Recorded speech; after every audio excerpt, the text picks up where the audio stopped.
Hello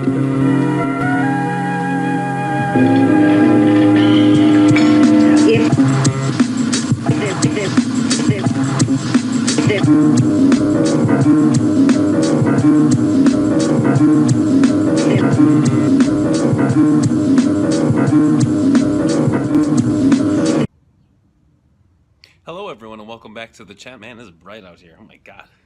Hello everyone and welcome back to the channel. First things first, I would like to give a shout out and huge thanks to all the new subscribers to the channel. If you are new to the channel, obviously I'm going to be doing some things with that guy here. I'm also going to be following some other projects, some French projects. I also do gaming on this channel. I'm going to try to do a nice split between cars and gaming. I'm not going to try to overpower the channel with one or the other. If you find that I'm not doing the content that you like, or you want to see more cars, you want to see more games, just feel free to let me know in the comments, or hit me up on Facebook or Snapchat or whatever the hell else I have. Today's going to be a real short episode. Essentially, I'm just going to be going over a situation that I had just before Automotion, which is a huge car show we have here in Wisconsin, in the Wisconsin Dells area. I almost didn't think this car was going to make it up there because I had an issue with a tie rod end. And obviously I needed to try and get the part here before Friday, which is when I was leaving to Wisconsin Dells. And I found out that I was going to need the part on Thursday. Obviously, getting one from Japan is out of the question unless this is Fast and Furious 1. I did find a very convoluted way to get the part that I needed here. As a lot of people who own GTRs know, there are some interchangeable parts between Maximas, 300ZXs, 240s, things of that nature. But figuring out which part works from which car is kind of a pain. I want to try and eliminate a lot of people's pains, especially if you are like me who have a lot of events you're going to try and go to. So whenever I come across any type of OEM replacements, or anytime I come across something that I need to replace that's a wear and tear item, and I have found the OEM replacement for, say, a 300ZX, I will try to post exactly what I found, so that way you don't have to go through 45 minutes to an hour of trying to figure out which part will work for your Skyline, only to find out that it's not the right part.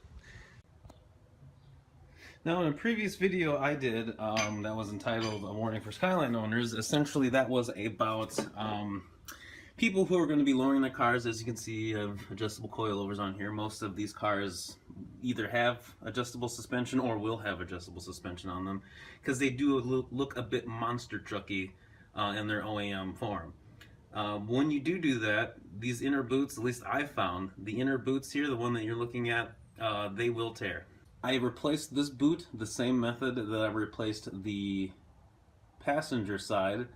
Obviously the inner input side of it, the one that's on this further end here, is going to be different from the one that you've seen me do, because there's actually splines that are inside of the transfer case. Technically, you need to pop the plate off the front of the transfer case and pop out the last half of the shaft, excuse me, to get everything out. So there is a little bit of a difference there. If you are looking for a resource on how to do it, I've mentioned him before. His name's Godzilla. If you search CV Boot on GTR, I'm sure he'll be one of the first ones to pop up, and he will show you how to do this particular side. My problem lied in after I got the shaft in and everything was getting put back together, and I bolted everything up, and I got down to this tie rod in here, which actually, this right here is the OEM tie rod. I got to the castle nut and I went to tighten it, and the stud that the castle nut goes onto just continued to spin. So one of the tricks you can use to actually get a stud or a nut back onto a spinning stud on a tie rod end like this is to actually take a pry bar or something like you see me here and then pry up on it, and then that'll actually wedge the stud in here so that you can actually turn the nut. But this thing was so far gone, there's no amount of torque that was going to be able to get it on. You can actually kind of see maybe around where the cotter pin goes right there. See how the threads are tapered? This was beat up and it just was not going to work. And of course I'm trying to slap this together back on Thursday when I'm leaving in less than 24 hours. Now what I ended up doing was going to my favorite site for parts for this car, which is RHD Japan. They are located in Japan, obviously, so if you are going to go that route, make sure you have some time if it's a time-sensitive part. But what I normally do is go online, find out exactly what part numbers off of that site work, because they will have the OE part number, they'll have the redacted part numbers from when they changed it throughout the years. They'll have every part number you need. I'll take that and Google it.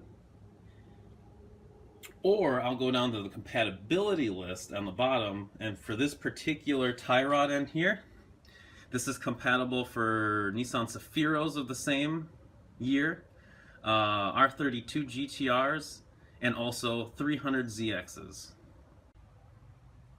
The first thing I did was the first thing most people do is probably look on forums, gtr.co.uk, SAU, all the GTR forums, and try to find out what people in the past have done.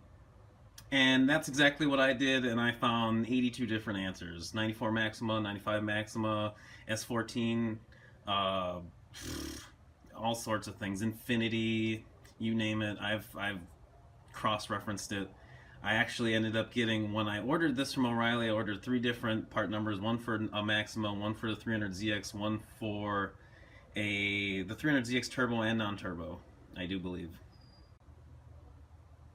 So yeah, looking at forums really doesn't work. As I said before, I think the best way if you're actually looking for compatibility for parts is the Right Hand Drive Japan website. Find the part you're looking for. If you can wait for it, order it through them because the prices are actually pretty good and the shipping is really good. And if not, then what you do is scroll down to the compatibility list and find out which ones will work. Like I said, this one was for 300ZX, the Zafiro, B&R 32s, and this particular part number will only work for the GTR. The H&R 32s, you're going to have to try and, like I said, go to RHD Japan, find the cross-reference part numbers, and then search that way. This is the O'Reilly brand. Here's the part number you need if you are in a pinch. There's the part number here. As you can see, it's made in China. So I think what I'm going to end up doing, because I'm a bit crazy when it comes to stuff like this, is actually reorder one of these from actually 2 of them from Right Hand Drive Japan, replace both sides, and then just have this one here as a spare in case one of these decide they're going to go when I'm in a pinch. I can just go ahead and slap this bad boy on.